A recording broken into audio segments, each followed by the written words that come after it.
আমার আসামি খালাস পান, এটা আমার আশা, এটা আমার প্রত্যাশা, এটাই স্বাভাবিক কথা। আমার তো থাকতেই হবে, এটা হৃদয় থেকেই বলতেছি। আমি একজনের জন্য এত মাস ধরে মামলা করেছি, তার সে যদি খালাস পায় তা আমার সাথে খুশি আর কি হবে। আপনার সাবমিশনে মানে ওই চৌধুরী আব্দুল মামুন ওনার বিরুদ্ধে অনেক অভিযোগ আনতে দেখা গেছে, ওনার ব্যাপারে আপনি কি আশা করেন? বলেছি এর আগেও, উনি আমার আসামি না। প্রথম কথা হলো উনি আমার আসামি না, ওনার সম্পর্কে আমার কোনো কথা বলাও ঠিক না।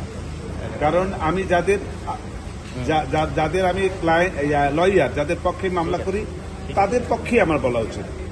যারা আমার আসামি না তার পক্ষে আমি কেন বলবো? এটা বলা ঠিক না, এটা সমীচীন না। জি না, হয়নি, বলছি তো একটু আগে। বিচারের স্বচ্ছতা নিয়ে কি আপনার কোনো প্রশ্ন আছে? বিচারে আমার দেখা মতো কিছু না, তেমন কিছু দেখছি না। ভালোভাবেই বিচার হয়েছে বলে আমি মনে করি।